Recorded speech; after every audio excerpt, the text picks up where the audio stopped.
Liberdade de expressão em xeque.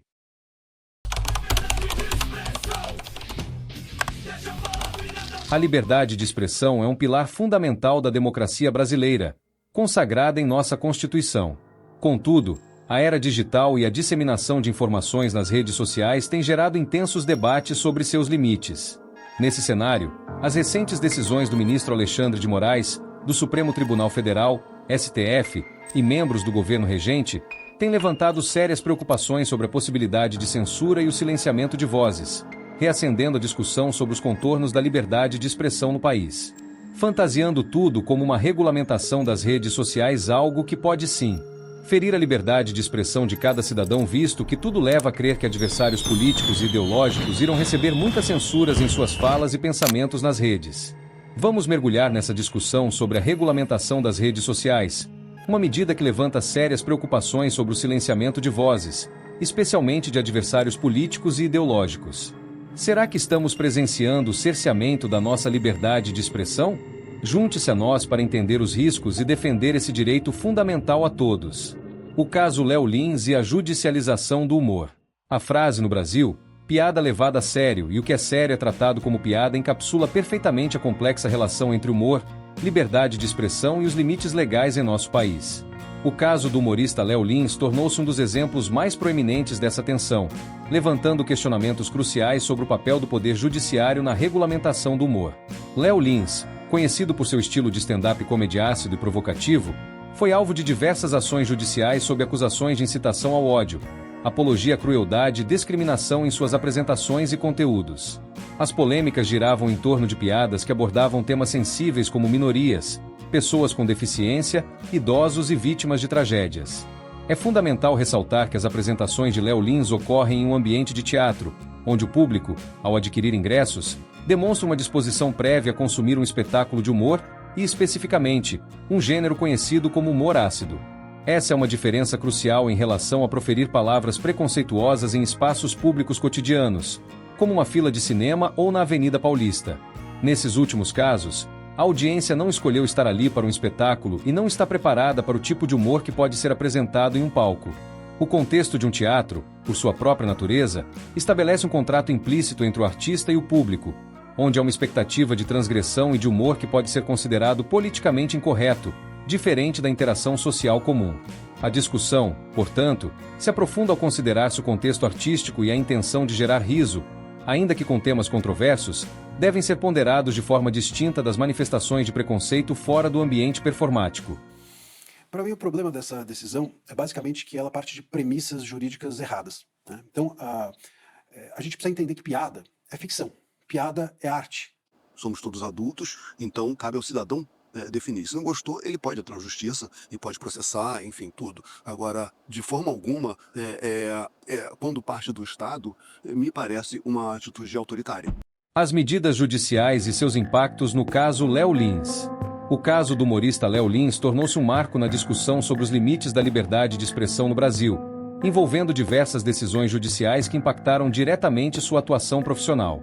A partir das intervenções do Supremo Tribunal Federal, STF, e outras instâncias judiciais, Lins enfrentou uma série de restrições consideradas severas, que foram aplicadas com o objetivo de coibir conteúdos considerados ofensivos, discriminatórios ou que incitassem à intolerância. Entre as medidas mais notáveis, destaca-se a remoção obrigatória de vídeos e publicações de suas redes sociais, como YouTube, Instagram e TikTok, onde ele abordava temas polêmicos em seus shows e sketches. Essa medida representou uma limitação significativa à sua liberdade artística, uma vez que parte importante do seu público consumia seu trabalho nesses canais digitais. Além disso, houve determinações judiciais que proibiram Léo Lins de criar e divulgar novos conteúdos com teor discriminatório, chegando a suspender temporariamente apresentações e shows.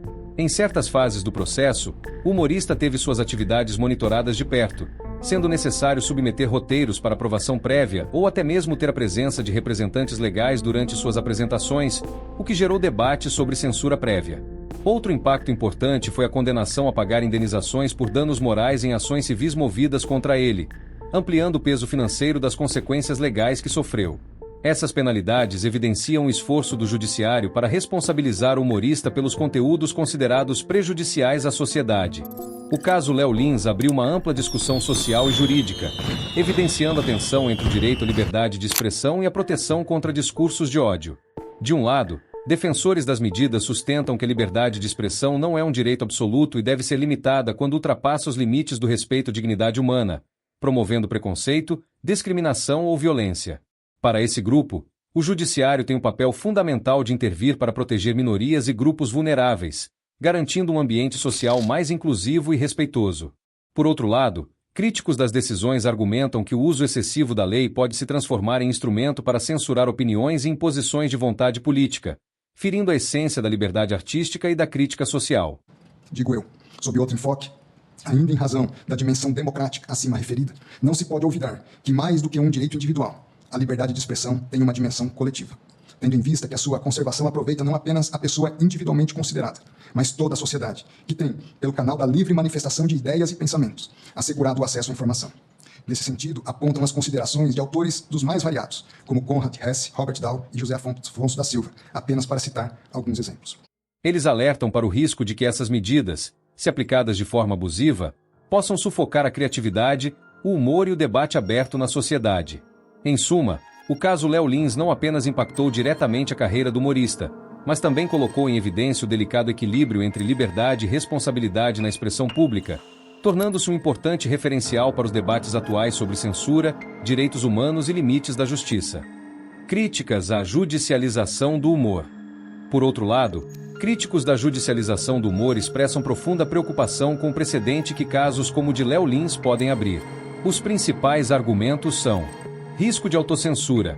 A intervenção judicial pode levar humoristas a se autocensurar, evitando temas controversos ou piadas que possam ser mal interpretadas por medo de processos.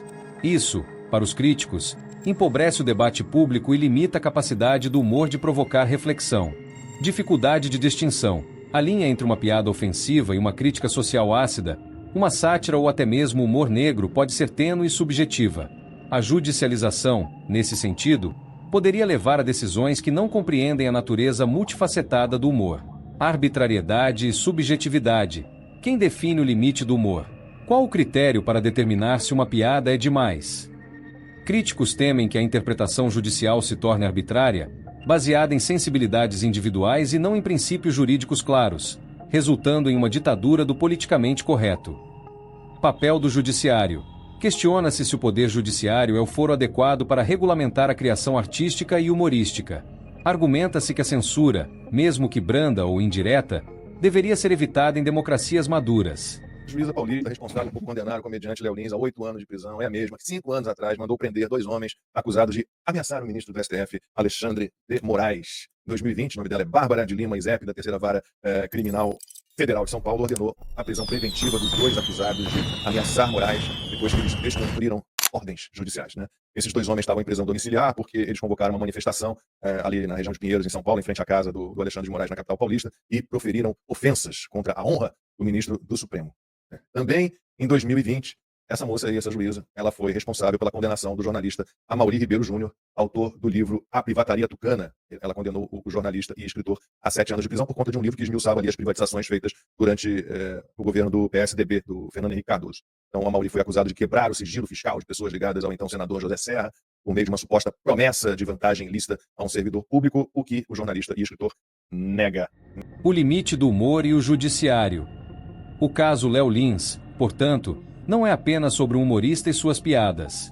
Ele é um reflexo de um debate mais amplo e complexo sobre os limites da liberdade de expressão na era digital e o papel do Estado na proteção de direitos fundamentais.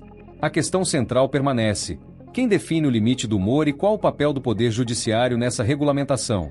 É um desafio equilibrar a proteção de grupos vulneráveis com a garantia da liberdade de expressão, reconhecendo o papel do humor como ferramenta de crítica social, entretenimento e, por vezes, provocação. A judicialização, embora possa ser vista como um último recurso para coibir abusos, levanta o alerta sobre a necessidade de clareza nas leis e de um entendimento aprofundado sobre a natureza do humor para evitar a censura e a criação de um ambiente de medo e autocensura no cenário artístico brasileiro. Perseguições políticas e a nova censura brasileira.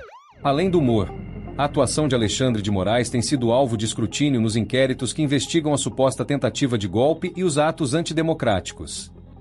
Recentemente, um dia após o término das oitivas das testemunhas de defesa do chamado Núcleo 1 do inquérito do golpe, o Supremo liberou o acesso aos vídeos dos depoimentos. Um dos momentos mais tensos foi quando o ministro Moraes repreendeu o general Freire Gomes, ex-comandante do Exército e testemunha de defesa de Anderson Torres. O ministro advertiu Gomes, citando o artigo 342 do Código Penal, por considerar que sua versão no STF divergia daquela apresentada à Polícia Federal. Se mentir na polícia, tem que dizer que mentiu na polícia. Agora não pode perante o Supremo Tribunal Federal falar que não lembra, afirmou Moraes, questionando a postura do general. Críticos apontam que o que importa para uma condenação é o que é dito no tribunal, não necessariamente o que foi apurado em investigações preliminares, que podem ter sido feitas sob condições restritivas ou sem acesso à defesa. Nessa mesma sessão, o ministro repreendeu o advogado de Anderson Torres que, ao tentar questionar uma testemunha, expressou desejo de ter o mesmo tratamento dado à acusação. Moraes reagiu de forma incisiva: "Nós não estamos aqui para fazer circo. Eu não vou permitir que Vossa Senhoria faça circo no meu tribunal. Vossa Senhoria já foi desrespeitoso quando disse que não haveria necessidade de falar da advertência do falso testemunho." O ministro também o repreendeu por repetir perguntas. Advogados e observadores questionam a postura, alegando que um juiz não deveria interferir dessa forma, o que poderia, inclusive, invalidar o processo. Muitos veem essa atitude como um cerceamento do direito de defesa e uma forma de direcionar os depoimentos. Outro embate notável ocorreu com o ex-presidente da Câmara, Aldo Rebelo, testemunha do almirante Garnier.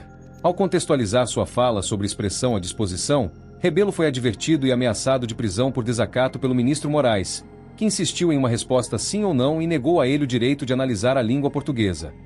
O senhor estava na reunião quando o almirante Garnier falou essa expressão? Não. Então o senhor não tem condições de avaliar a língua portuguesa naquele momento. Atenha-se aos fatos. Doutor Demóstenes. 2000 anos depois. Em primeiro lugar, a minha apreciação da língua portuguesa é minha. E eu não admito censura na minha apreciação sobre a língua portuguesa. Se o senhor não se comportar, o senhor vai ser preso por desacato.